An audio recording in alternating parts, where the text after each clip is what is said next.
Hoje vamos conversar com a doutora Margarida Martim sobre diversos aspectos relacionados com a endometriose.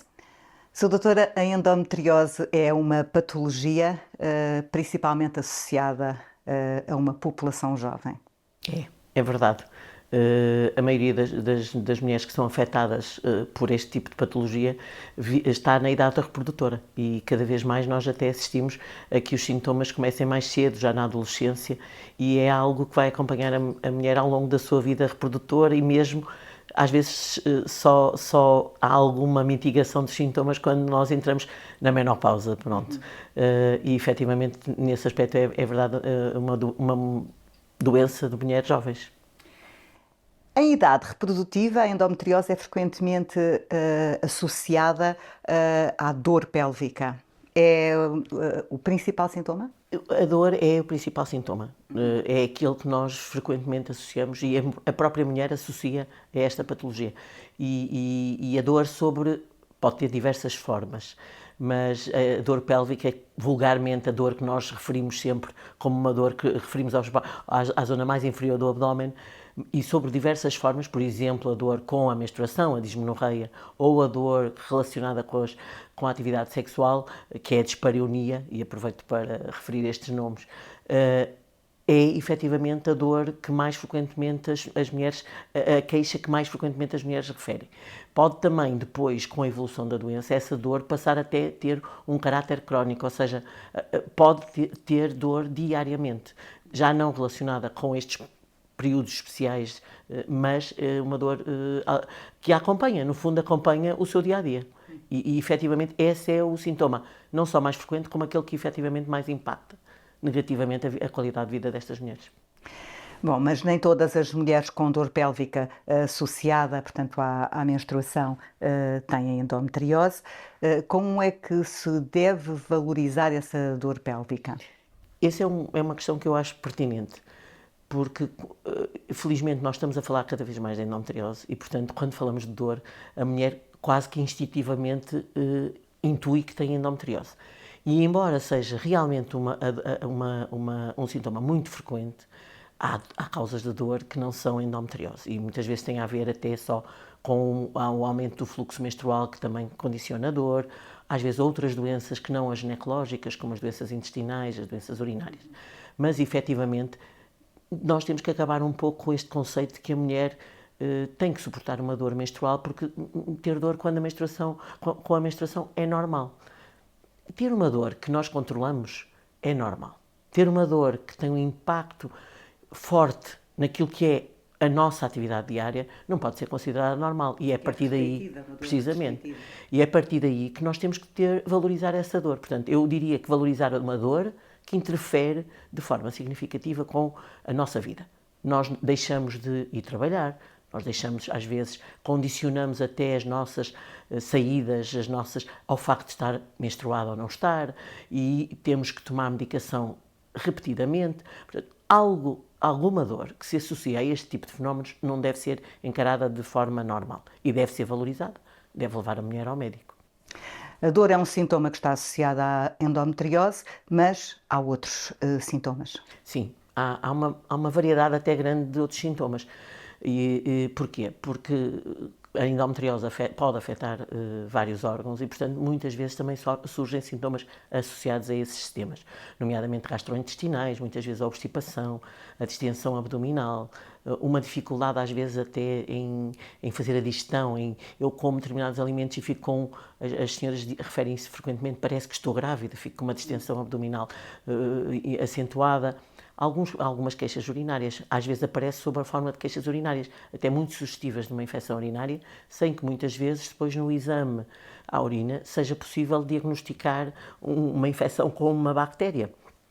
E, por outro lado, depois há ainda mais sintomas, ainda às vezes mais difíceis de valorizar, como o cansaço, como a astenia, ou seja, aquela dificuldade que às vezes a mulher tem de se levantar de manhã e enfrentar o dia-a-dia, e dores, por exemplo, com o funcionamento intestinal.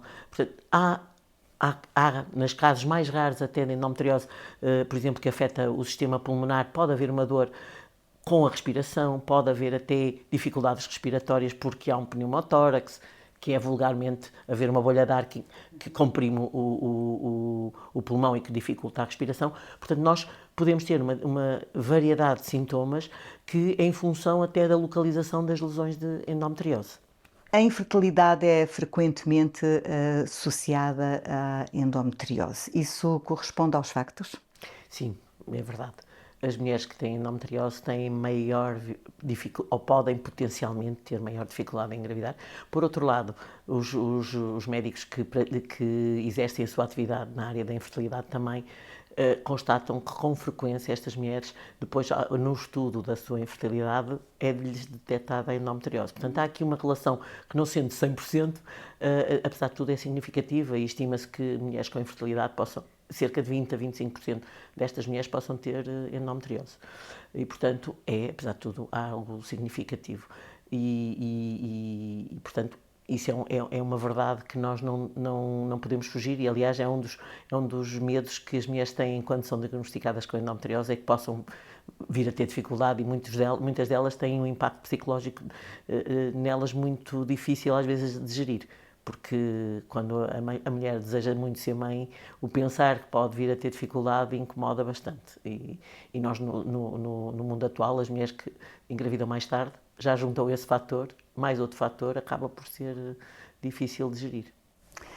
Um casal em que a mulher tem endometriose deve programar a gravidez da mesma forma que qualquer casal?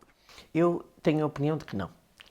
Ou seja, qualquer casal planeia, ou em princípio planeará a sua gravidez. E, portanto, normalmente procura o médico, faz as suas análises, faz a preparação pré-conceição e tudo isso. E depois, não havendo nenhum impedimento, tenta a sua gravidez de forma espontânea e normal.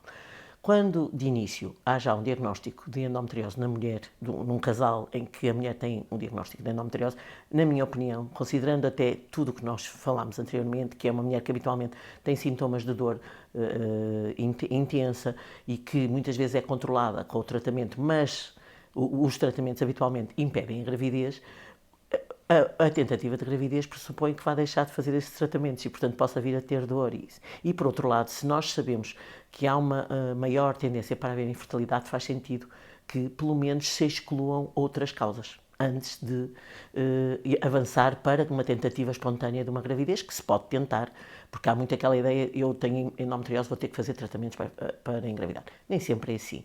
Mas tentar uma gravidez espontânea implica que o seu cônjuge ou o seu companheiro também não tenha nenhum fator e que, para além disso, para além da endometriose, essa endometriose não afeta aquilo que é, digamos, a anatomia normal dos órgãos pélvicos, nomeadamente afetando a permeabilidade das trompas, porque nós sabemos que uma mulher que não tem permeabilidade das trompas não vai conseguir ter uma gravidez espontânea. Portanto, avaliar esses fatores, para mim, faz todo sentido antes de planear uma gravidez.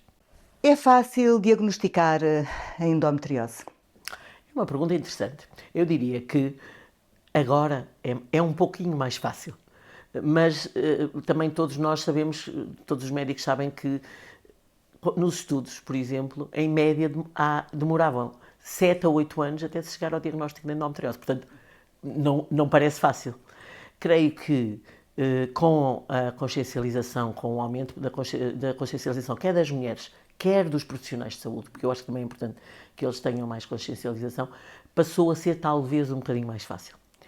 Porquê? Porque passou a valorizar-se os sintomas, porque começámos a ter meios de diagnóstico também mais eficazes e com maior acuidade, ou seja, são capazes de ver alterações que alguns há uns anos, porque a evolução da tecnologia é essa mesmo, não se conseguiam detectar. E, portanto, neste momento eu acho que é um pouco mais fácil. Não quer dizer que as mulheres ainda não tenham um percurso a percorrer, valha o pleonasmo, digamos assim. Qual o percurso expectável na avaliação diagnóstica de uma mulher com suspeita de endometriose?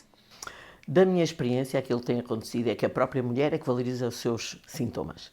E muitas vezes, neste momento, vai ao médico já questionando se tem endometriose, porque esteve a ler e tem estes sintomas já há vários anos.